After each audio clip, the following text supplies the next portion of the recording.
ibrah Okey. dalam Isra wal Mi'raj, insya-Allah. Alhamdulillah, silakan Ustaz. Silakan buka majlis dan seterusnya kupas tentang Isra Mi'raj kita pada pagi ini. Silakan. Baik, bismillahirrahmanirrahim. Alhamdulillahirabbil alamin wassalatu wassalamu ala asyrafil anbiya'i wal mursalin wa ala alihi wa sahbihi ajma'in. Qala rabbi shrah li sadri wa yassir li amri wahlul 'uqdatam min lisani yafqahu qawli, amma ba'd. Ahibati fillah, assalamualaikum warahmatullahi wabarakatuh. Alhamdulillah, alhamdulillah, kita ucapkan pujian dan syukur kepada Allah Subhanahu wa taala Rabbul Jalil, kerana memberikan kita dengan nikmat kesihatan, memberikan kita dengan nikmat iman dan Islam, taufik dan hidayah. Nikmat yang ini rezeki yang besar untuk berada dalam majlis yang penuh barakah, iaitulah majlis ilmu, yang merupakan salah satu majlis yang disebut Nabi sebagai Raudatul Riyadil Jannah. Raudah ni dia ada dua, jemaah sekalian. Pertama, Raudah Nabi, iaitulah yang Nabi sebut baina baiti ma baina baiti wa mimbari, di antara rumahku ke mimbarku, Raudah min Riyadil Jannah, taman dari taman syurga. Di mana? Di Madinah Al-Munawwarah, di dalam Masjid An-Nabawi. Tapi Nabi juga sebut bahawa Raudah yang kedua, yang disebut, inilah yang sekarang kita sedang berada ni, dipanggil Raudah. Jadi sebab tu, subhanallah, ramai orang berebut duduk dalam Raudah. Duduk dalam Raudah di Madinah, kalau boleh nak duduk berjam-jam lamanya. Saya sebenarnya baru balik daripada Mekah dan Madinah bawa jemaah umrah baru ni, dalam lebih kurang baru seminggu lah, baru sampai seminggu. Alhamdulillah ada lebih kurang 78 orang jemaah saya bawa. Jadi nak beritahu kata ramai nak duduk Raudah, kalau boleh banyak kali, kalau boleh berjam-jam. Tapi subhanallah, Raudah yang ada setiap hari ni dalam hidup kita ni, kadang-kadang ramai orang yang tinggalkannya, ramai orang yang tak mampu berada dalamnya. Tapi alhamdulillah pagi ni sahabat pecinta Quran semua ada bersama, pada pagi ni 134 orang. Alhamdulillah, mudah-mudahan Allah berkat kita berada dalam majlis ilmu yang mana Allah limpahkan kebaikan, pahala, rahmat dan keampunan serta taufik dan hidayah, insya-Allah. Mudah-mudahan sebagaimana kita bertemu pagi ni, Allah Ta'ala himpunkan kita dalam jannah Firdaus nanti, insya-Allah. Amin ya rabbal alamin. Jadi muslimin muslimat dirahmati dan muliakan Allah Subhanahu wa taala. Pada pagi ini kita nak bicarakan berkaitan dengan yang disebut dengan satu dari ayat Quran, ayat dari surah Al-Isra pada ayat yang pertama. Yang mana dalam peristiwa ini yang disebutkan berlaku dalam zaman Nabi Muhammad sallallahu alaihi wasallam. Yang mana peristiwa ini tidak pernah berlaku kepada mana-mana insan yang lain. Bahkan mufassirin, kalau kita baca tafsir Imam Tabari, Qurtubi menyatakan bahawa bahkan tidak ada sebarang ataupun mana-mana rasul pun yang melalui peristiwa yang dilalui oleh baginda Nabi Muhammad sallallahu alaihi wasallam ini, yakni peristiwa Isra wal Mi'raj. Dan subhanallah, Allah berfirman dalam surah Al-Isra pada ayat pertama, wa qala Allah Ta'ala, a'udzubillahi minasyaitanir rajim, bismillahirrahmanirrahim, subhanalladzi asra bi'abdihi laylan minal masjidil harami ilal masjidil aqsa alladzi barakna hawlahu linuriyahu min ayatina innahu huwas sami'ul basir. Sadaqallahu azim. Baik, dalam ayat pertama surah Al-Isra ni, para jemaah sekalian, menceritakan tentang perjalanan yang menakjubkan, perjalanan yang dipanggil mukjizat. Mukjizat ni artinya perkara yang menakjubkan, yang tidak mampu dilakukan dengan kuasa dan kemampuan manusia, melainkan dengan kekuasaan Allah Subhanahu Wa Taala. Jadi apa makna daripada ayat tadi? Allah berfirman, Maha Suci Allah Subhanahu Wa Taala yang telah memperjalankan hamba-Nya daripada pada waktu malam daripada Masjidil Haram di Makkah Al-Mukarramah dan juga Al-Masjidil Aqsa di Baitul Maqdis atau di Palestin, yang mana Allah Ta'ala sebut alladzi barakna haulahu, yang telah pun kami dengan kekuasaan kami memberikan keberkatan di sekelilingnya, linuriyahu min ayatina, untuk kami tunjukkan bukti-bukti serta tanda-tanda kekuasaan kami, ya, sesungguhnya dia Allah Subhanahu Wa Taala Maha mendengar lagi Maha melihat.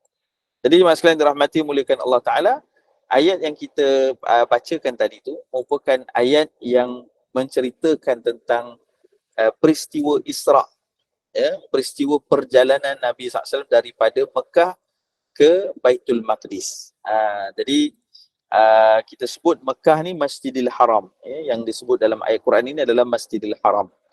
Jadi saya juga doakan semoga semua jemaah sekalian yang ada pada pagi ni dikurniakan Allah Subhanahu Wa Taala dengan rezeki dan jemputan agar dapat sampai ke Baitullah, dapat sampai ke Masjidil Haram, dapat sampai ke Masjid Nabawi, dapat beribadah, dapat berhaji, berumrah di sana insya-Allah. Amin ya rabbal alamin. Dan sekarang pada waktu sekarang ni musim sejuk, musim sangat sejuk dekat Mekah Madinah boleh sampai dalam belas-belas Celsius. Kalau Madinah 10 je Celsius waktu pagi. Memang menggigil sejuk dan Mekah pun lebih kurang juga pada 2-3 hari sebelum saya balik hari tu. Jadi insya-Allah mudah-mudahan Allah rezeki kita dapat sampai lagi sana insya-Allah. Amin ya rabbal alamin. Jadi jemaah sekalian, balik pada cerita tadi.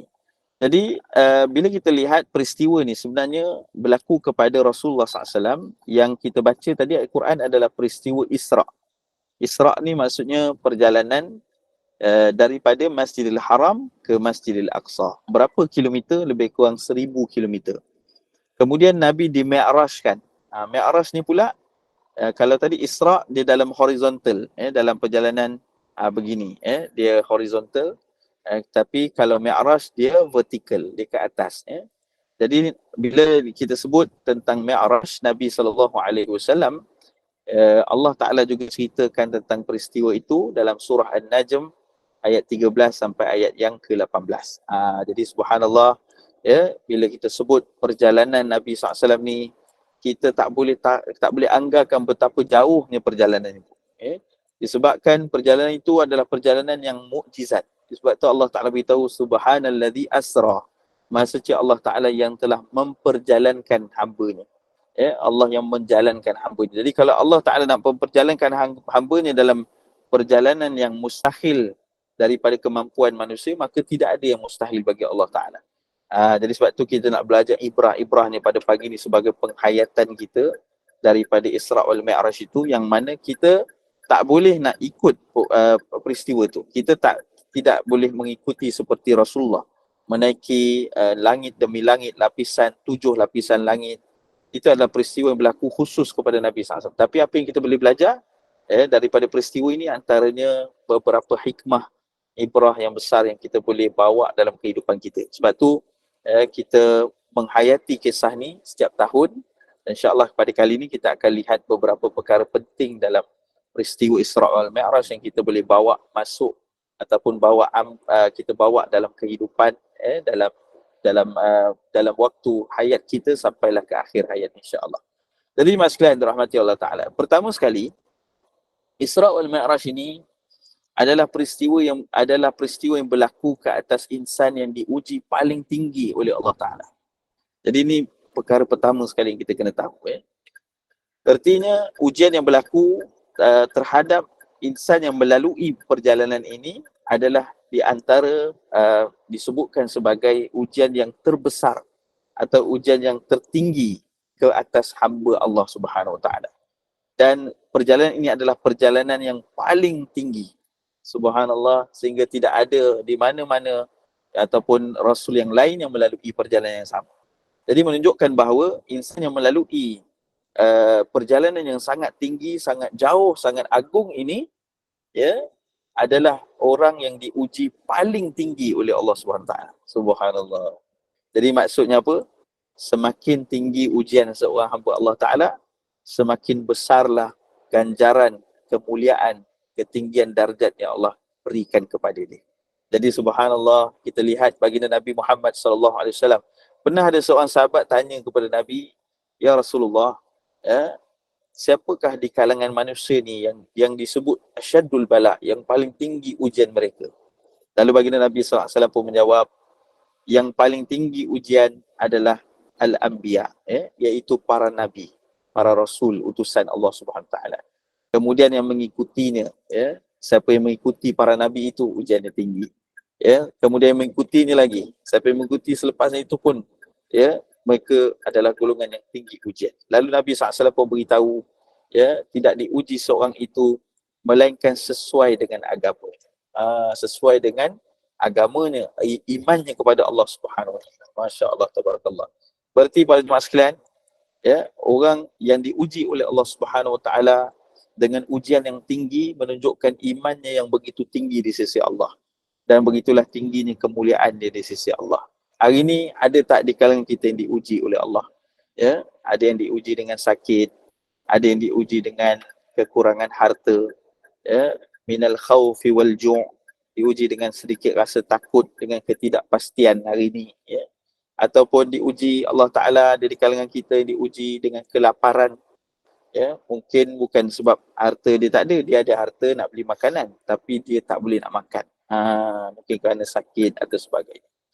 Dan begitulah juga wa naqsim minal amwal, kurangnya harta dia, ya, mungkin dia berlaku dalam kehidupannya ujian, ya, dan sebagainya yang menyebabkan hartanya berkurangan. Ataupun minal wal anfusi was thamarat, ataupun ada di kalangan orang-orang yang dikasihi meninggal dunia, ataupun tanaman-tanamannya ataupun sumber rezekinya terputus. Jadi ini bentuk-bentuk ujian yang berlaku dalam kehidupan kita. Ada juga masalah dengan hubungan, masalah hubungan dengan keluarga, masalah hubungan dengan orang yang terdekat. Tetapi ketahuilah kita bahawa ada di kalangan kita yang diuji semikian, tetapi ketahuilah bahawa ada lagi di kalangan insan-insan di muka bumi Allah Ta'ala ini yang diuji jauh lebih berat daripada kita. Subhanallah. Ya, antaranya sahabat dan saudara kita di Palestin, di bumi Gaza, yang hari-hari ada kematian, hari-hari ada yang syahid, ya. Hari-hari mereka dalam keadaan dibom, ya, dibunuh. Allahu Akbar. Jadi keadaan semikian adalah ujian-ujian yang berlaku kepada orang beriman. Namun subhanallah, baginda Nabi SAW menyebutkan, apabila seorang itu diuji dan ujiannya adalah mengikut kepada tahap agamanya dan imannya. Jadi sebab itu para sahabat ada diceritakan mereka risau, kan? Kalau bukanlah mereka nak sakit, tapi tak sakit ni, tak ada ujian, dia jadi risau. Kenapa? Sebab takut-takut, ya, dia tidak diuji menunjukkan lemah dan kurangnya imannya. Subhanallah. Jadi sebab itulah kita dalam kehidupan bila Nabi SAW kita sebut sebelum peristiwa Isra' wal Mi'raj, sebelum Allah Ta'ala angkat Nabi kepada kedudukan yang sangat-sangat tinggi itu, maka sebelum itu Nabi diuji dengan ujian yang sangat tinggi. Ya, berlakunya peristiwa Isra' wal Mi'raj ini dalam satu tahun yang dipanggil sebagai Amul Huzun ataupun tahun kesedihan. Kenapa kita panggil tahun kesedihan? Kerana dalam riwayat hidup Nabi SAW, dari Nabi kecil, Nabi memang telah diuji dengan ujian yang berat, ya. Iaitulah Nabi lahir sudah tidak ada ayah, ya. Kemudian bila Nabi sudah pun kanak-kanak, Nabi diasuh oleh Halimatus Sa'diyah. Setelah beberapa tahun, Nabi dipulangkan kembali kepada ibunya Aminah. Dan kemudian bila Aminah, ibu Nabi SAW jaga Nabi baru sekejap, Aminah pula wafat. Ya, baru nak rasa kasih sayang ibu dan wafat Aminah. Kemudian ibu Nabi SAW, dan kemudiannya Nabi SAW dijaga oleh datuk baginda yang namanya Abdul Muttalib.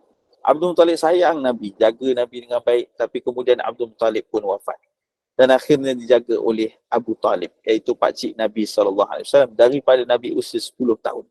Jadi baiknya Nabi dengan Abu Talib, ya, sangat-sangat baik, sampailah Nabi besar, dewasa, dan umur Nabi 40 tahun. Ya, akhirnya Nabi berkahwin dengan Khadijah binti Khuwailid, ya. Jadi, dan subhanallah, dua insan ni antara insan yang paling akrab dengan Rasulullah SAW. Dan Nabi kahwin umur 25 tahun, Nabi jadi Rasul umur 40 tahun. Tetapi masa Nabi umur 40 tahun, masa itulah baginda Nabi SAW dikurniakan Allah dengan wahyu. Nabi naik ke Jabal Nur, Nabi pergi ke Gua Hira, Nabi dipeluk oleh Jibril alaihissalam. Jadi Jibril alaihissalam peluk Nabi SAW. Sampailah Jibril sebut Iqra, bahawa bacalah maksudnya. Kemudian Nabi pun kata, ma'an Nabi qari', aku tak boleh baca. Kemudian sekali lagi Jibril peluk dan menyatakan Iqra, bacalah. Nabi berkata ma'ana biqari. Sampai 3 kali, kemudian Nabi dilepaskan, maka dibacakan kepada Rasulullah SAW 5 ayat daripada surah Al-Alaq. Iqra bismi rabbikal ladzi khalaq, khalaqal insana min 'alaq, Iqra wa rabbukal akram, alladzi 'allama bil qalam, 'allamal insana ma lam ya'lam. Jadi 5 ayat ni Nabi ingat dalam jiwa hati Nabi turun, dan pada saat itulah baginda Nabi SAW menggigil ketakutan dan bertemu Sayyidatina Khadijah dan menyuruh Sayyidatina Khadijah untuk menyelimutkan Nabi SAW dengan dia sebut Zammiluni, Zammiluni, Nabi SAW sebut. Jadi selimutkan aku maksudnya. Jadi akhirnya Khadijah binti Khuwailid menjadi pengikut ataupun menjadi orang yang pertama beriman kepada Rasulullah SAW, isteri Nabi SAW. Kemudian diikutilah dengan yang lain. Lalu Abu Talib yang Nabi sangat kasih ini tak beriman kepada Allah Ta'ala. Sampailah pada tahun yang berlakunya Nabi SAW berdakwah dan akhirnya berdakwah secara terang-terangan, dan akhirnya Nabi SAW berlakulah boykot terhadap sahabat dan kepada Rasulullah SAW yang menyebabkan mereka nak beli barang tak ada orang nak jual, kan?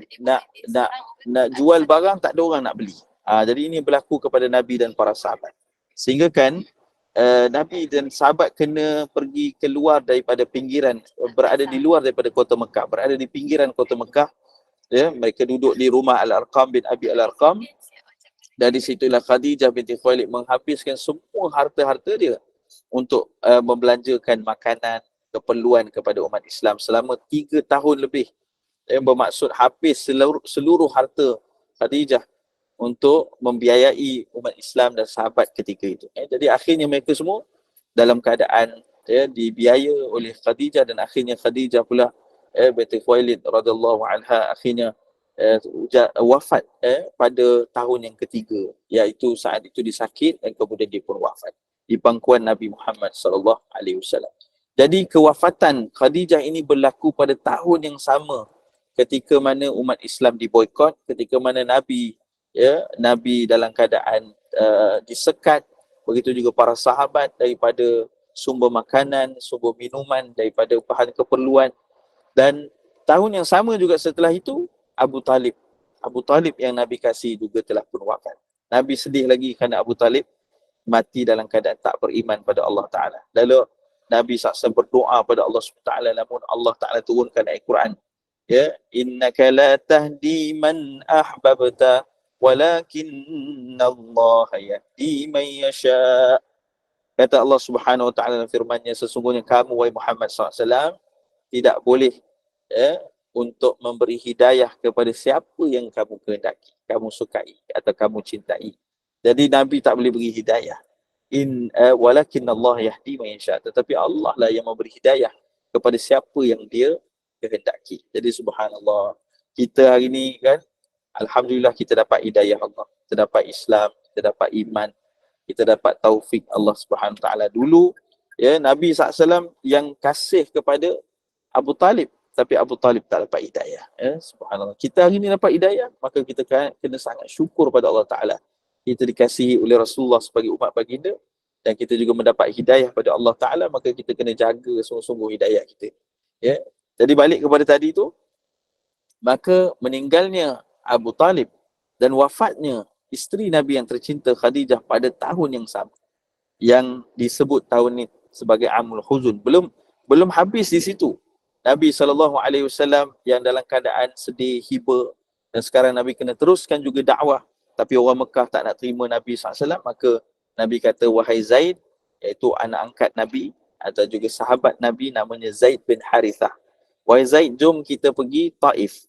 Kita pergi Taif, lebih kurang 100 km daripada Mekah, untuk kita berdakwah kepada orang-orang di Taif, untuk kita menyampaikan Islam terhadap orang-orang di Taif pula, kerana orang Mekah tak mau terima kita.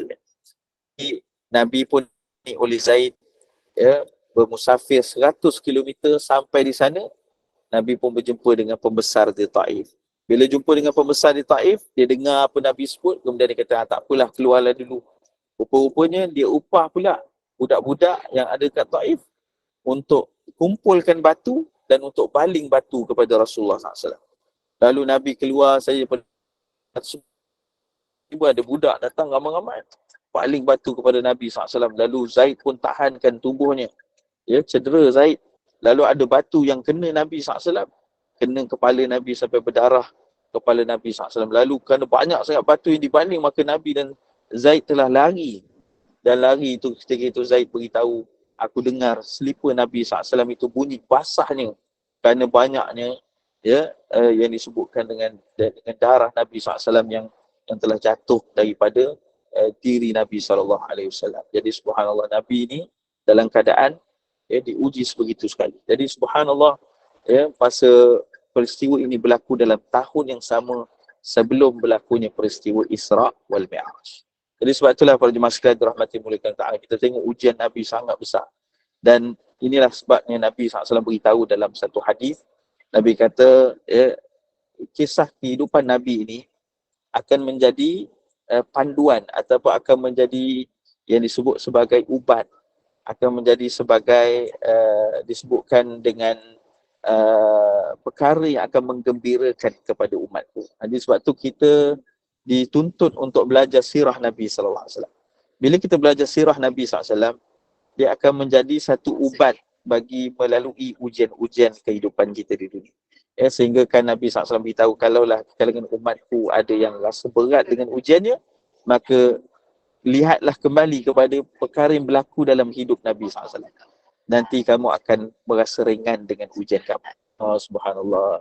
Sebab itulah kita tengok anak-anak kat Palestin kan, mereka kena bom, ada mereka yang terbunuh, ahli keluarga, mak ayah mereka meninggal syahid sekali mati kan. Jadi macam mana mereka dapat kekuatan?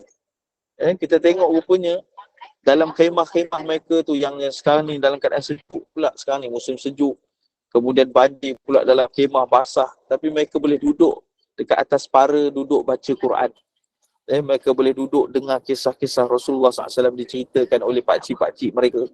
Dengan itulah yang bagi kekuatan, sehingga mereka mampu untuk bertahan dalam ujian yang sangat besar. Jadi sebab itulah, kita ni kena dilengkapi kita dengan ilmu, kena kedekat hubungan kita dengan Quran. Maka dengan itu mudah-mudahan Allah bagi kekuatan iman kepada kita sehingga kita boleh melalui ujian dengan cemerlang. Jadi balik kepada cerita Nabi SAW tadi, sebab itulah bila peristiwa Nabi diuji oleh Allah SWT, tapi Nabi SAW tetap teguh dengan Allah Ta'ala. Inilah antara pelajaran pertama kita dapat daripada Isra' wal Mi'raj, iaitu ujian dalam kehidupan kita ni ada macam-macam jenis dan bentuk. Dan kalau ujian itu kita lalui dengan sabar, maka Allah Ta'ala akan ganjari kita dengan kemuliaan, kebaikan yang cukup tinggi dan besar, insya-Allah. Jadi sebab itulah kalau kita tengok Nabi SAW, Nabi melalui setiap ujian itu. Dan kemuncaknya apabila berada di Taif itu, tuan-tuan jemaah sekalian, betapa Nabi mempamerkan sifat kesabaran yang besar Nabi SAW. Sehingga diriwayatkan bagaimana malaikat telah pun datang dan bertemu Nabi SAW. Malaikat penjaga gunung di Taif. Taif ni di banyak gunung ganang. Jadi malaikat ni datang jumpa Nabi dan berkata, ya Rasulullah, inginkah kalau kamu beri saja arahan, beri saja arahan untuk kami angkat segala gunung gadang untuk kami hempaskan kepada orang yang berada di Taif ni. Kalau Nabi nak, kita boleh buat. Tapi Nabi SAW beritahu apa? Tak perlulah. Kan? Kalau mereka tak nak beriman, nescaya anak mereka, keturunan mereka nanti akan beriman. Nah, hari ini Alhamdulillah semua orang-orang di Taif ni beriman. Dan salah seorang daripada Imam Masjid Haram pun adalah orang Taif. Syekh Shuraim. Syekh Shuraim, dia Imam Masjid Haram. Tapi dia duduk dekat Taif, 100 km tu. Dia nak pergi jadi imam, dia pergi musafir 100 km pergi Masjid Haram jadi imam, dia balik Taif. Nak beritahu kata, itulah antara rahmat dan berkatnya kesabaran Nabi SAW sehingga akhirnya Taif hari ini jadi tempat ziarah kita, ramai orang beriman, bahkan ada masjid-masjid kat sana. Jadi tempat yang penuh dengan kebaikan. Jadi subhanallah, ini antara bagaimana Nabi tunjukkan contoh pada kita. Jadi sebab itulah dalam kehidupan kita ni, kita akan diuji oleh Allah Subhanahu Taala. Ujian adalah hidup ni adalah medan ujian. Jadi sebab tu apabila kita mendapat satu ujian, maka Allah Ta'ala berfirman, inna ma yuwaffas sabiruna ajrahum bighairi hisab. Allah Subhanahu Wa Ta'ala, sesungguhnya orang-orang yang sabar dalam hidup di dunia, bila dia diuji, dia sabar. Macam mana sabar ni? Kata Imam Ghazali rahimahullah ta'ala, bila dia boleh tahan, iaitulah ujian itu dengan 3 perkara. Maksudnya kalau berlaku ujian pada dia 3 perkara dia akan lakukan. Yang pertama sekali, dia akan mengelakkan daripada melepaskan kemarahan dia dengan perbuatan dia. Dengan perbuatan dia, dengan tangan dia ke kakinya. Kan ada orang, dia kena satu benda, dia tak cakap apa-apa, tapi dia hempas pintu. Pung. Jadi kalau dia hempas pintu, bermaksud dia tak sabar. Kalau dia lepas pada tu, dia kata, menyesal tak aku hempas pintu ni. Contoh kan. Jadi baru dia kata menyesal, aku nak sabarlah. Masa tu dia tak sabar. Sebab kata Nabi SAW, as-sabaru 'inda sadamatil ula. Sabar ini pada hentaman yang pertama. Maka berlaku di ujian pada seseorang tu, dia boleh tahan kemarahan dia dengan perbuatannya, maka dia orang yang sabar. Dan Allah Ta'ala beritahu orang yang sabar ni dalam hidup dunia dia, maka Allah Ta'ala akan beri dia pahala yang tidak ada kiraannya. Banyak sangat pahala dia, sehingga beratlah timbangan amal soleh. Allahu Akbar. Yang kedua, kata Imam Ghazali rahimahullah ta'ala, sabar kita ni, nak jadi sabar macam Rasulullah SAW, yang keduanya sabar dengan menahan kemarahan, celaan atau kata-kata yang menyalahkan takdir atau sebagainya dengan perkataan kita, dengan mulut lisan kita. Maka kita pun, kalau berlaku ujian, kita tak cakap apa-apa, kita senyap, kita pun ucap, kita ucap astaghfirullahalazim, kita ucapkan perkataan kalimah-kalimah thayyibah. Macam mana Sayyidina Umar Al-Khattab radhiyallahu anhu, satu hari sakit teruk, panas demamnya.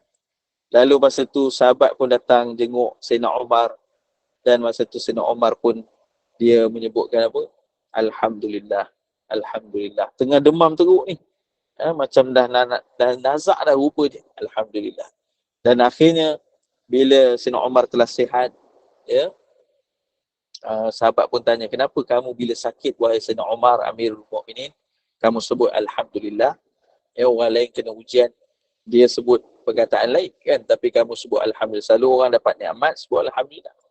Maka Sayyidina Umar pun kata, aku sebut Alhamdulillah, kerana Allah Ta'ala cabut sedikit daripada kesihatanku, tetapi masih memelihara nikmat iman dan Islam yang ada pada dia. Kalau Allah cabutlah nikmat iman Islam tu, maka tak ada guna lagi.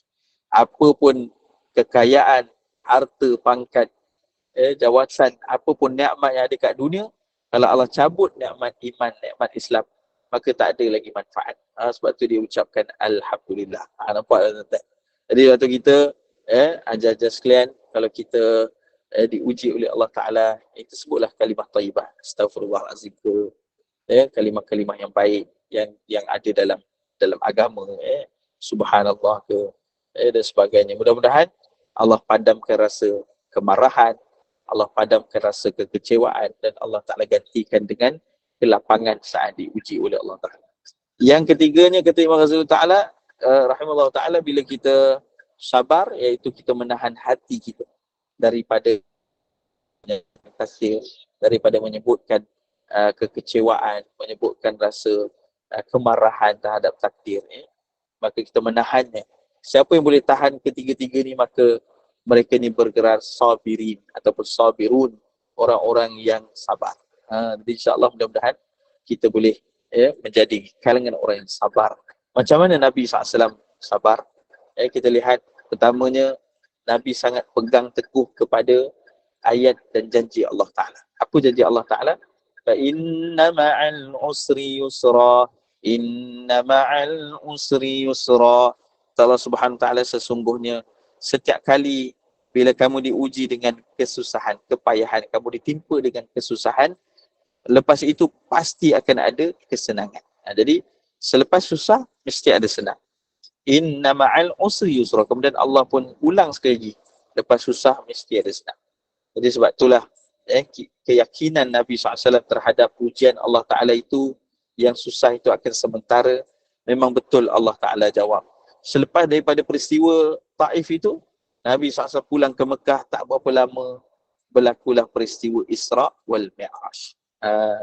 Nabi diangkat dalam perjalanan sangat-sangat agung, sangat menggembirakan Nabi SAW.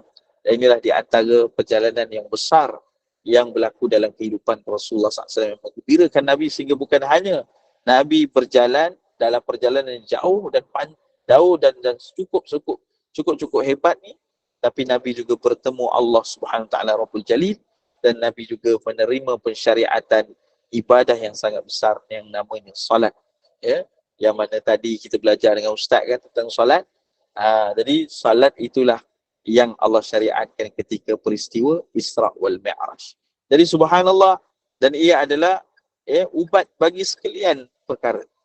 Ubat untuk mendapat ketenangan dengan solat, ubat untuk mengelakkan diri melakukan kemungkaran, ubat untuk mengelakkan diri dari berlakunya perkara-perkara yang tidak baik. Sebab tu Allah Ta'ala beritahu dalam Quran bagaimana Quran itu inna salata tanha 'anil fahsya'i wal munkar. Bila kita jaga salat, maka akan Allah pelihara kita daripada perbuatan yang buruk, perbuatan yang mungkar.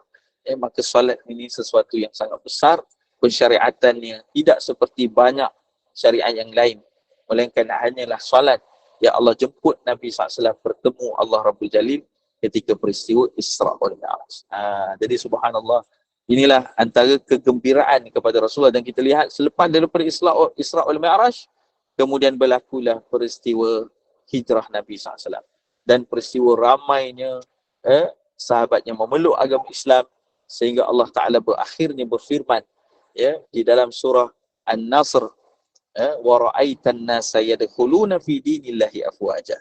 Dulu Nabi nak dakwah, tak ramai nak masuk Islam. Di Mekah tak ada orang nak masuk Islam, hanya sedikit di kalangan mereka. Walaupun sudah 13 tahun Nabi berdakwah. Tapi akhirnya, lepas daripada peristiwa Isra wal Mi'raj, lepas Nabi berhijrah, akhirnya Allah Ta'ala beritahu, kamu akan lihat betapa ramainya manusia berbondong-bondong masuk ke dalam agama Islam. Subhanallah. Jadi maksudnya apa? Nabi beri khabar gembira kepada Rasulullah SAW setelah Nabi melalui ujian yang berat. Selepas itu ada kegembiraan, kesenangan, kemudahan di dalam urusan Nabi SAW.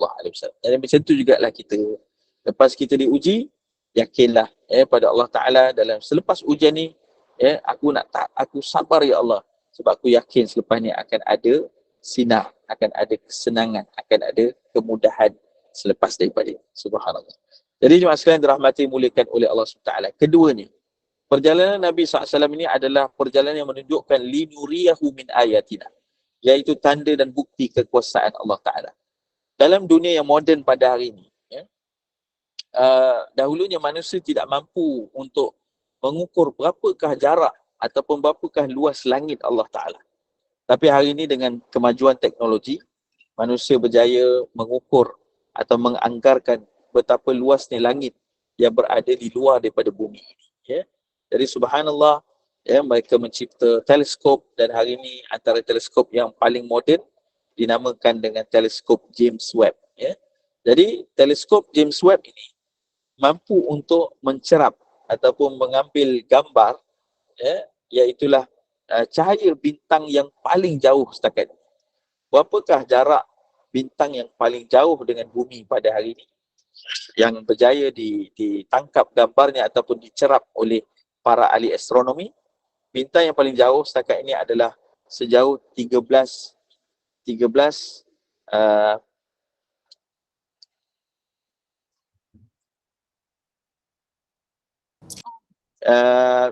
iaitulah sejauh 12.9 bilion tahun cahaya. Itulah bintang yang paling jauh setakat ini yang berjaya dicerap oleh manusia. 12.9 bilion tahun cahaya. Jadi kalau kita dengar 12.9 bilion tahun cahaya ini berapa jauh? Nak tahu berapa jauh, kita kena buat perkiraan sikit ataupun matematik lah perkiraan. Ini anggaran saja kan. Okey, kat dunia ni kita bergerak, kita musafir, saya minta maaf pagi ni saya sebenarnya dalam perjalanan menuju ke Melaka, jadi saya dalam perjalanan ni lah kita buat online ni sebenarnya saya sedang bermusafir. Mohon maaf lah. Jadi sebut balik tadi. Maka perjalanan kita lebih kurang kita sebut, kalau contoh kita daripada Kuala Lumpur nak menuju ke kita sebutlah contohnya ke Terengganu 300 km. 300 km tu kita rasa jauh tak? Jauh. 300 km. Kalau kata 400 km, oh jauh. 1000 km, jauh. Kan? Tapi subhanallah, berapa jarak antara bumi ke bintang? Antara bintang yang terdekat dengan bumi adalah selain matahari adalah namanya bintang Proxima, Proxima Centauri. Proxima Centauri ni dia punya jarak dia lebih kurang 4 tahun cahaya. Jadi apa 4 tahun cahaya ni? Rupa-rupanya pada kajian ahli astronomi yang moden, mereka berjaya mengukur kelajuan cahaya.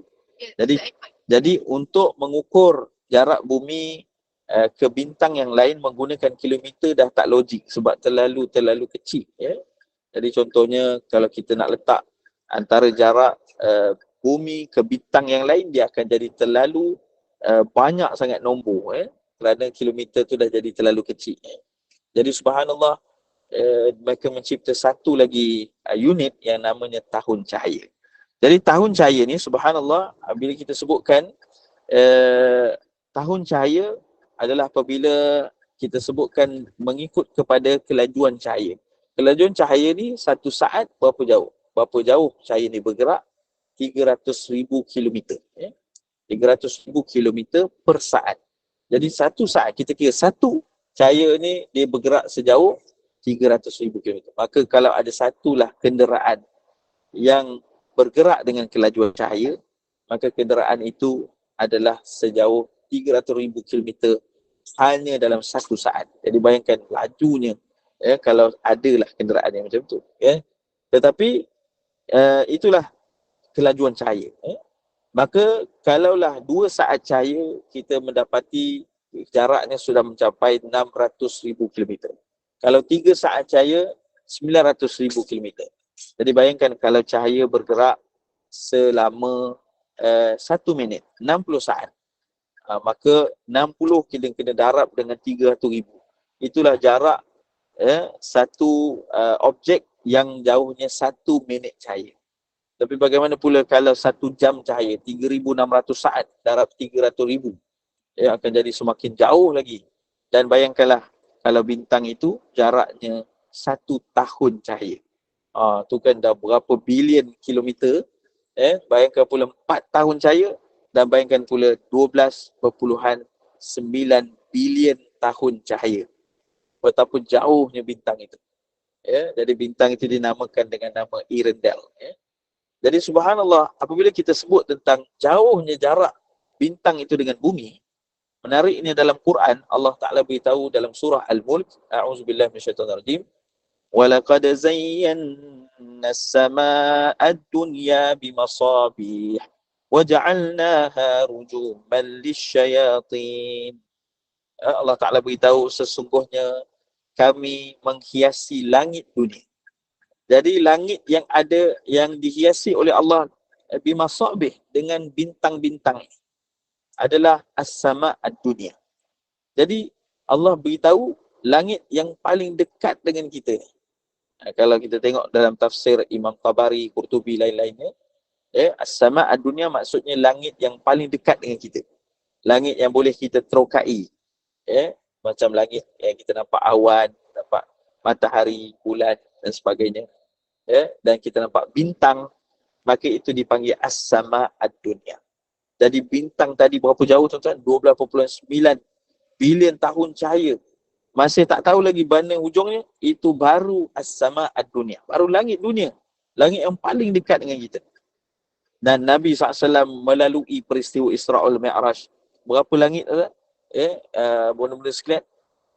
Nabi melalui sab'a samawat. 7 langit. Tibaqa, yang berlapis-lapis. Maka sebab itulah perjalanan Mi'raj Nabi ni, Isra'ul Mi'raj, perjalanan yang sangat tak mampu dijangkau oleh akal manusia.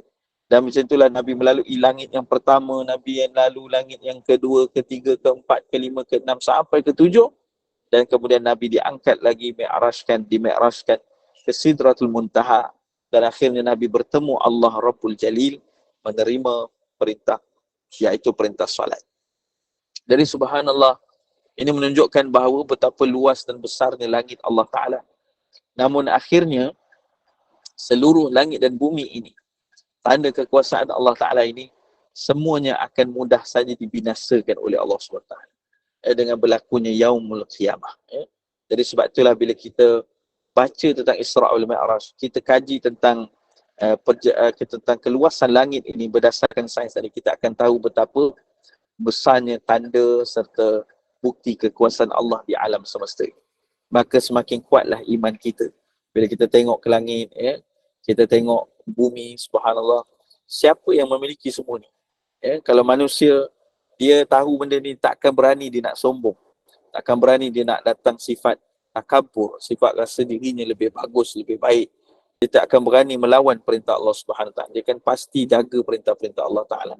Dia akan jauhi perkara dosa kerana dia tahu dia hanyalah kerdil saja berbanding alam semesta yang Allah ciptakan dan betapa besarnya Allah Taala. Sebab tu dalam banyak waktu pensyariatan dalam kehidupan kita seharian ni, banyak kita menyebutkan Allahu Akbar, Allah Maha Besar.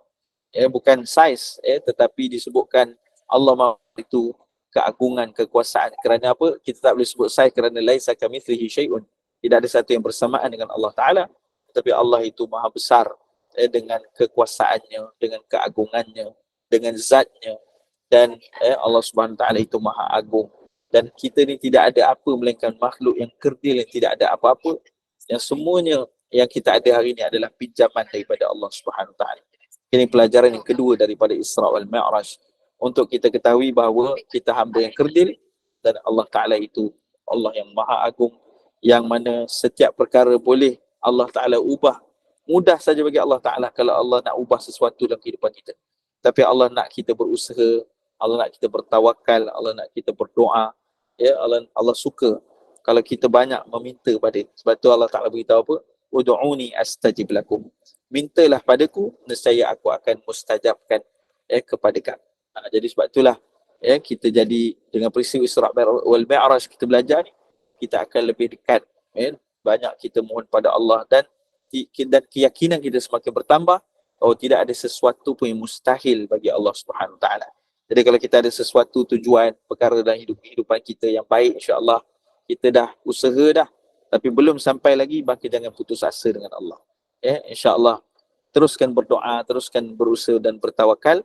Allah akan sampaikan kita kepada apa yang kita cita-citakan dengan izin Allah, kerana tiada yang mustahil bagi Allah Subhanahu Wa Taala. Jadi jemaah sekalian dirahmati muliakan Allah Taala, yang ini adalah perkara yang kedua. Sebab tu balik kepada tadi, balik kepada perkara yang kedua tadi tu, saya nak bawa satu cerita. Cerita ni berlaku dalam tahfiz saya sendiri, yang mana ada satu orang ayah dan satu orang ibu lah, ibu ayah ni mereka nak hantar anak di tahfiz. Jadi masa tu saya interview mereka lah, lama dulu, saya ingat mungkin tahun 2015 dulu, lama dah. Jadi masa dia masuk tu saya tanya, abang dengan akak nak masukkan anak ke tahfiz ini, apa tujuannya, apa cita-citanya. Bila dengar soalan tu mereka menangis, dan mereka cerita, mereka cakap, Ustaz ni kami nak cerita dengan Ustaz perkara ni, yang saya, dan mereka kata selama ni kami tak cerita orang lain, kami nak cerita dengan Ustaz. Anak dia tak ada kat situ, anak dia kat luar tengah buat ujian lah. Jadi dia kata, Ustaz sebenarnya anak yang ada sekarang yang hantar tahfiz ni anak anugerah, kerana banyak perkara berubah dalam hidup kami setelah anak ni lahir, dan sebelum anak ni lahir lagi. Cerita kenapa? Dia kata, saya tanya dia kenapa kan. Dia kata, sebenarnya anak ni masa isteri saya mengandung, masa tu saya pun solat pun lebih kurang je, nak bangun malam apatah lagi, nak solat tahajud apa tak ada. Tapi akhirnya bila isteri mengandung, doktor scan, doktor kata anak dia ni cacat, anak dia ni akan lahir cacat, dan anak dia ni tak normal. Jadi doktor pun dah scan, doktor beritahu kat dia orang, dan mungkin doktor ni bukan Muslim lah, tak tahulah kan. Doktor ni kata nak ke gugurkan anak ni. Jadi akhirnya suami isteri ni dia kata dia istikharah dulu kan, istikharah akhirnya beberapa hari lepas tu dia datang, dia kata dia sanggup terima anak ni dan dia tak nak anak ni digugurkan. Jadi doktor dia kata jangan menyesal nanti saya dah beritahu awal lah. Lepas tu dia kata tak apalah. Jadi subhanallah, masa anak tu dalam kandungan, mak ayah ni ayah dengan mak ni dia kata apa? Dia kata suami isteri ni dia kata sejak itu Ustaz, masa itulah saya tak pernah rasa penggantungan yang paling hebat dengan Allah melainkan sebab ujian ini. Dia kata. Sebab tu bila berlaku je ujian ni, saya mula bangun malam sebab saya tahu waktu tu waktu paling mustajab doa. Selama ni tak boleh nak bangun. Tapi saya dah minta pada Allah macam mana lah saya nak jaga solat saya nak bangun malam. Rupanya Allah bagi ujian ni. Dan akhirnya saya boleh bangun malam. Setiap malam saya tak pernah, dia kata saya tak pernah cerita ke orang lain ni. Saya dengan isteri saya tak pernah tinggal solat tahajud, dia kata. Setiap malam dia akan bangun solat tahajud, doa pada Allah agar Allah SWT beri dengan kehendak dia kebaikan sampai bayi ni lahir dengan baik. Lalu dia pun tahajud tuan-tuan, dah berapa bulan scan lagi masih lagi tak normal. Dah berapa bulan scan lagi masih tak normal. Sampai akhirnya dah masuk, saya ingat mungkin dia cerita mungkin dah 7 bulan 8 bulan. Masih lagi doktor kata ni akan lahir tak normal ni, mungkin dia lahir lepas tu dia hidup dalam keadaan berapa lama sikit, lepas tu dia dah meninggal dunia. Doktor cakap begitulah. Itu mengikut ilmu doktor itulah, mengikut kajian sains lah. Tapi dia tak terus putus asa dengan Allah. Dia solat, dia doa. Akhirnya bila nak lahir bayi ni lahir normal lah. Bayi ni lahir memang tak ada cacat, tak ada apa macam doktor sebut. Sepatutnya dia cacat ni tapi tak cacat. Subhanallah. Lahir normal dan doktor tu pun terkejut kan. Kerana mengikut kajian dia, bayi tu tak normal. Tapi akhirnya lahir baik, normal, alhamdulillah. Dan mereka syukur pada Allah, mereka terus istiqamah dengan ibadah tu sampailah hari yang bertemu dengan saya tu. Dan akhirnya anak dia pun masuk tahfiz, akhirnya lanjut pelajaran dan saya dengar dia nak hampir-hampir nak khatam dah Al-Quran, nak hafaz dah seluruh juzuk Quran. Jadi subhanallah. Jadi nak jadi cerita maksudnya apa balik pada tadi, tak ada yang mustahil bagi Allah Ta'ala. Penggantungan kita tu yang sebenarnya yang penting. Kadang-kadang kita rasa benda tu nampak memang mustahil. Dari sudut sains kajiannya mustahil. Dari sudut usaha kita nampak mustahil. Dari sudut kapasiti kita rasa mustahil. Dari sudut teknologi hari ni nampak mustahil. Tapi tak ada yang mustahil bagi Allah. Dan itulah bezanya orang beriman dengan yang lain. Jadi sebab itulah kita bersyukur jadi orang beriman.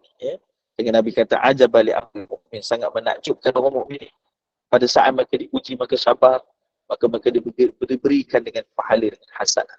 Pada saat mereka mendapat nikmat mereka bersyukur pun baik bagi mereka diberikan hasanah. Jadi sebab tu kalau kita dalam keadaan diuji oleh Allah Ta'ala tadi, baliklah kita tahu yang pentingnya tidak akan ada mustahil bagi Allah untuk mengangkat kembali ujian tersebut dan meringankan bagi kita insya-Allah. Dan pergantungan pada Allah inilah yang penting. Mudah-mudahan Allah kurniakan kita keimanan dan kekuatan untuk terus meletakkan pergantungan yang besar kepada Allah Ta'ala. Yang ketiganya, Isra' wal Mi'raj. Bila Allah Ta'ala beritahu minal masjidil haram ilal masjidil aqsa. Dalam Al-Quran menyebutkan Masjid Al-Aqsa. Dan hari ini apa yang berlaku di Masjid Al-Aqsa? Berlaku pencerobohan, berlaku kejahatan dan perkara-perkara yang dilakukan oleh golongan Zionis la'natullah.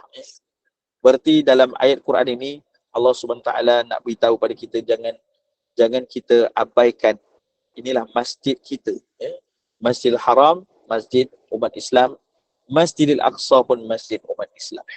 Dan sekarang kita dalam situasi kita tak mampu hadir ke sana, kita tak boleh nak pergi ke sana kan. Tetapi hati kita tidak boleh lari daripada masjid itu. Hati kita tidak boleh lari daripada saudara kita di Palestin. Sebab tu bila Allah Ta'ala beritahu alladhi barakna hawlahu, yang mana Allah Ta'ala memberkati sekeliling Masjid Al-Haram, begitu di sekeliling Masjid Al-Aqsa. Kenapa Allah Ta'ala beritahu barakah ni? Pernah saya ceramah, kemudian ada satu orang tanya, Ustaz, Allah Ta'ala beritahu Allah akan berkati sekeliling masjid Masjid Aqsa. Sedangkan kita tengok Masjid Aqsa di sana berlaku perang, golongan Yahudi boleh tembak orang dalam masjid, boleh baling bom dalam masjid, ya, dan serang orang yang nak datang pergi masjid. Jadi kat mana berkatnya Ustaz dia tanya. Jadi subhanallah, rupanya kalau kita tengok bila ayat Quran yang Allah Ta'ala sebut, bukan maksud berkat itu nikmat semata-mata. Ada orang kata berkat ni senang, ataupun banyak nikmat, banyak harta, banyak duit ke, itu maksud berkat. Bukan. Berkat bukan maksud itu. Berkat maksudnya ziyadatul khair. Jadi boleh jadi keadaan situasi di sana tu, apa yang berkatnya? Iaitu bila saat mereka diuji sedemikian, ramai di kalangan mereka yang akhirnya menjadi ahli syurga Allah Ta'ala. Kerana barakah itu adalah apabila berlakunya sesuatu dalam kehidupan kita, semakin bertambahnya perkara itu, semakin bertambah dekatnya kita pada Allah. Dan semakin kurangnya pun benda itu, semakin dekat juga kita kepada Allah. Itu maksud berkat. Jadi ada orang kata, kalau harta dia banyak, itu maknanya harta berkat. Bukan semestinya macam tu. Ada orang harta sedikit pun berkat. Ada orang harta banyak, tapi tak ada berkat. Boleh faham tak maksudnya? Iaitu kita nak apa yang kita miliki, nikmat dalam hidup ni, bukan banyak semata-mata. Kalau kita harap banyak, ia akan kurang. Tetapi kalau kita nak berkat, ia tidak akan menyebabkan kita, yang disebutkan hilangnya hubungan kita dengan Allah. Itu sebenarnya. Jadi sebab itulah kita nak harta ni biar berkat. Ya Allah, biarlah kalau banyak pun harta ni, aku akan bertambah dekat kepadamu, bertambah kuat ibadahku, bertambah baik hubunganku denganmu, bertambah akrab dengan Allah SWT, bergantungan kepada Allah. Dan kalaupun Allah uji kita hilang harta itu, tetap kita dekat dengan Allah SWT, semakin dekat juga. Itu maknanya berkat. Tapi kalau tak berkat, apa jadi? Makin banyak hartanya, makin banyak nikmatnya, makin jauh dia daripada Allah Ta'ala. Dulu masa tengah susah, rajin dia pergi masjid. Bila dia dah senang, jauh daripada masjid. Contoh, kan? Ataupun dulu rajin dia bangun malam. Bila dia dah dapat nikmat banyak, dia dah tak bangun malam. Jadi benda-benda macam ni, inilah yang disebut kehilangannya berkat. Jadi di bumi Al-Aqsa, berkatnya tempat itu sehingga ramainya mereka yang kembali sebenarnya pada Allah Ta'ala. Bila mereka dibom, anak mereka wafat, anak mereka meninggal dunia, begitu juga keluarga mereka sebut apa? Mereka sebut Alhamdulillah. Subhanallah, hebat. Kita kata luar biasa. Mereka sebut Alhamdulillah. Segala pujian bagi Allah Subhanahu Wa Ta'ala. Mereka akan sebut Hasbunallah wa ni'mal wakil. Cukuplah Allah bagi kami. Hidup ni tak ada makna lah. Kalau makna sebutkan, kalau jadi macam ni pun keadaannya, tetap Allah itulah yang cukuplah bagi Allah. Cukuplah Allah bagi kami. Maksudnya apa? Tak kisahlah dunia ni berlaku macam mana pun, kalau Allah Ta'ala redha, masih dalam keadaan beriman pada Allah Ta'ala, maka cukuplah Allah sudah memadai untuk buat mereka terus boleh bertahan. Subhanallah. Jadi mereka ni luar biasa. Jadi sebab itulah keberkatan yang berlaku di sana dalam bentuk yang berbeza. Dalam bentuk ujian. Ujian yang saatnya akhirnya ramai mereka kembali kepada Allah SWT dalam keadaan menjadi ahli syurga Allah. Betapa ramai ahli syurga di sana hari ini. Jadi subhanallah, kita, waktu bila kita tengok semakin, kita pun terfikir macam manalah akhiran kita nanti kan. Dan kita harap kita pun digolongkan golongan yang dalam keadaan dikasihi oleh Allah, dirahmati oleh Allah Ta'ala. Dan sebab itulah kita balik kepada tadi, maka kita tak boleh lupakan mereka. Kita terus ingat pada mereka, berikan sokongan, memberikan sumbangan, teruskan berdoa, teruskan kunut nazilah. Mudah-mudahan Allah Ta'ala memberi kemenangan bagi umat Islam di bumi Al-Aqsa, Masjid Al-Aqsa khususnya, dan Allah membebaskan mereka daripada kejahatan golongan Yahudi Zionis, dan semoga Allah menghancur dan membinasakan golongan Yahudi Zionis la'natullah. Dan terakhir sekali jemaah sekalian adalah solat. Maka ini yang keempat, ibrah solatnya. Solat, Nabi kata inna awwalu ma yuhasabu bihil abdu yawmal qiyamah salatuhu. Sesungguhnya tidak ada amalan yang lain melainkan yang akan dihisap oleh Allah di hari kiamat, melainkan yang pertama sekali adalah solat. Jadi sebab itulah kita nak berjaya dunia akhirat dengan solat. Kita nak berjaya dunia dengan solat. Kita nak berjaya akhirat pun dengan solat. Jadi kalau satu orang tu tak jaga solat dalam hidup dunia dan berjaya hidup akhirat. Ada pula orang kata, aku tak kaya je kan, pangkat tinggi je, tu sebenarnya bukan kejayaan, itu adalah istidraj, itu adalah kegagalan. Kerana satu orang tak solat, tak ibadah pada Allah SWT, kerana itu wajib bagi setiap hamba. Kalau dia kaya pun, kaya itu tidak ada lagi makna bagi dia. Dan kalau satu orang tu tak ada harta pun, tak ada apa pun, tapi dia jaga solat, maka hidupannya lebih tinggi dan berkat. Kerana dia menjaga perintah Allah yang memberikan rezeki, Allah yang memerintahkan dia solat. Jadi sebab tu solat ini Allah bagi ada rukhsah. Kita tak boleh solat berdiri, kita boleh duduk. Kita tak boleh duduk, kita boleh berbaring. Kita dalam keadaan musafir, kita boleh jamak. Kita dalam keadaan perjalanan, kita boleh qasar. Jadi banyak rukhsah dalam solat. Kita tak ada air, kita boleh tayamum. Kita dalam keadaan tak suci, kita boleh solat juga dalam hormat waktu dan kemudian kita qada kembali. Dan kenapa ada rukhsah ni? Tandanya kita tak boleh tinggal solat. Daripada saat kita balik sampailah kita meninggal dunia, selagi kita hidup, bernafas, selagi kita berakal, kita sedar, maka solat ini wajib bagi kita. Maka insya-Allah mudah-mudahan dapat kita jaga solat dan sama-samalah kita perbanyakkan doa seperti doa Nabi Ibrahim AS. Rabbi ja'alni muqimas salati wa min dzurriyyati Rabbana wa taqabbal doa. Iaitu Nabi Ibrahim pun dah doa dah dan dicontohi oleh para rasul. Itu juga Nabi Muhammad SAW, itu juga orang beriman.